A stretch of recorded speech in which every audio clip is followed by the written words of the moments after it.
Em 2020, a agropecuária teve um ano diferente dos vistos nos últimos períodos do setor aqui no Brasil. Preços bons e mercados internacionais ampliados. Veja o balanço da atividade na avaliação do diretor e analista da Scott Consultoria, Alcides Torres, em entrevista a Walter Pulga Júnior. Apesar da pandemia, a pecuária teve um ano atípico e muito bom. Eu tenho aqui comigo Alcides Torres, da Scott Consultoria. Obrigado, Alcides, por ter aceito o convite. Vamos falar um pouco do que ocorreu este ano. Estamos em dezembro, os preços do boi gordo cedem um pouco. Isso era de se esperar? Bom, olá, Pulga, obrigado pelo convite, eu que agradeço. E sim, esse ano o agronegócio brasileiro, tudo transcorreu muito bem. Com o dólar, as exportações tiveram um bom desempenho em função da política cambial vigente. E a gente chegou até a exportar arroz, né, para você ter uma ideia. Então, as nossas commodities para exportação, o desempenho foi muito bom, né? Foi bom para a carne bovina, para a carne suína, foi bom para o milho, para a soja. Tanto é assim que o governo teve até que tomar algumas medidas de isenção de taxas de exportação para arroz, por exemplo, e para soja, para que esse fluxo de mercadoria para o exterior perdesse um pouco de ímpeto. Mas foi um ano bom, sim, apesar da pandemia. Bom, para a pecuária em especial, que você acompanha há muitos anos, foi um ano excepcional, poderíamos dizer isso? Foi um ano fenomenal. Na verdade, a grande mudança no mercado de pecuária de corte foi a sazonal, vamos dizer assim, foi os preços subindo e variando muito durante o dia, tá? Isso começou a acontecer lá em novembro de 2019, com os chineses entrando pesado nas compras, e nós tivemos oscilações diárias de 5 até 10 reais por arroba no mesmo dia. Praticamente o mercado do boi, que era uma coisa tranquila, a gente teve uma variância muito grande, tá? E essa foi a característica do mercado do boi gordo no final de 2019 e ao longo de 2020. Em 2020, nós tivemos em março o advento da pandemia de gripe, e isso, num primeiro momento, segurou o mercado, mas depois a coisa pegou força novamente, e nós viemos com o preço degrau a degrau, subindo constantemente ao longo do ano, para chegar no final de novembro, começo de dezembro, e os preços sofrerem uma inflexão, tá? Então esse é o mercado, foi isso que aconteceu, e a expectativa para 2021 é de preços firmes, tá?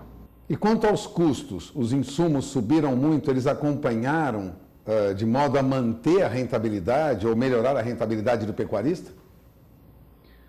Olha, Pulga, num primeiro momento, no começo da pandemia, ali março, abril, maio, quando os pecuaristas decidem, né, se vão confinar ou se vão semi-confinar, você não tinha uma projeção de preço atraente, tá?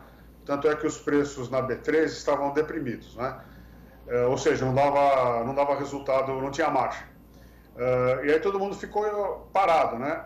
Posteriormente, quando o mercado percebeu que as coisas iam rolar, aí os preços começaram a subir, ao contrário, o pessoal começou a apostar em alta, e aí sim, você teve possibilidade de fazer seguro e ter margem. Aí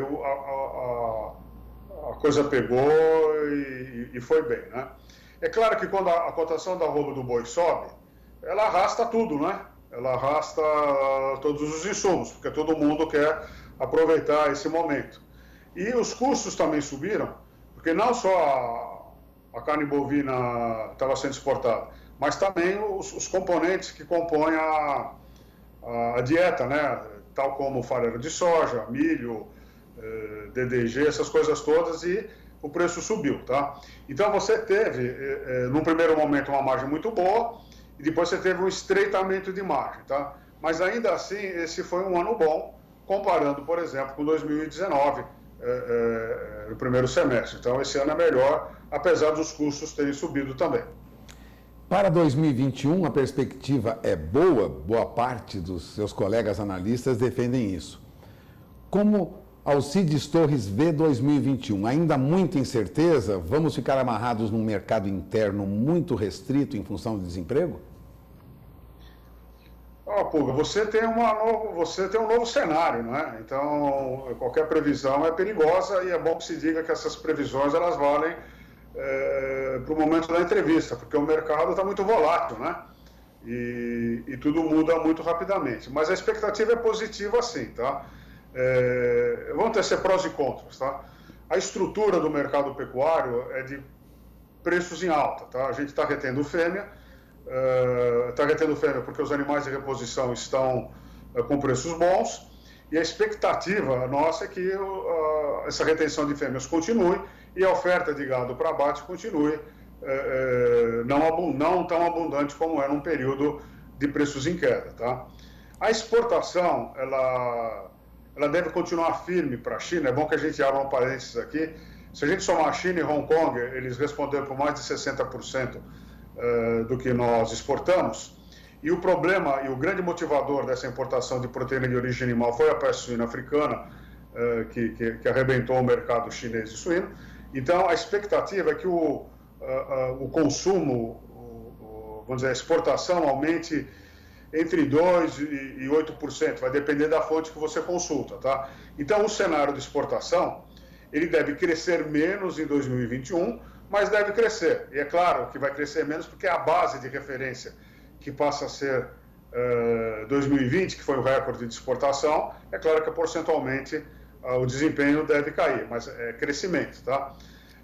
Hoje, por exemplo, a exportação de gado, ela está 30-70, né? Fica 70% no mercado interno e 30% vai para o mercado externo. Antigamente era 15-85, para você ver como a exportação é importante. Agora, os demais compradores de carne bovina, eles diminuíram as compras. Então, quem está aguentando o rojão é China, Hong Kong, tá? E Filipinas, que também aumentou um pouquinho.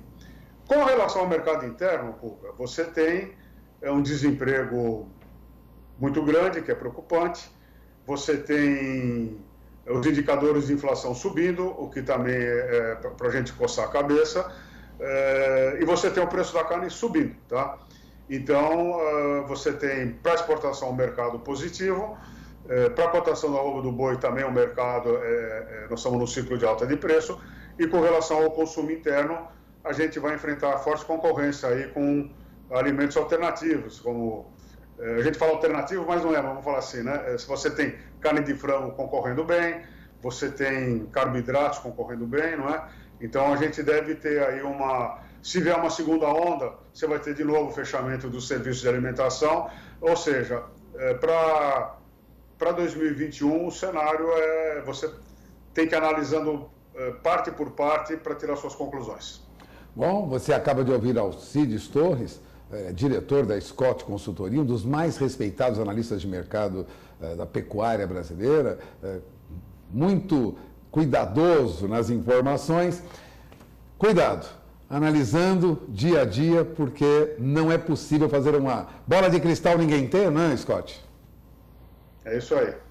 Muito cuidado, mantenham-se informados, né? Tem que usar aí as informações diárias. O mercado hoje mudou, tá? Não adianta você consultar uma vez por mês, uma vez cada 15 dias o mercado. Tem que consultar constantemente e cuidado com os boatos, notícias falsas, né? Essas porcariadas todas que circulam nas mídias sociais, que elas só servem para gerar atrito e confusão, tá? Informação de fonte segura é a grande dica para 2021. Bom, agradeço mais uma vez ao Alcides Torres, diretor da Scott Consultoria, de São Paulo, Walter Puga Júnior.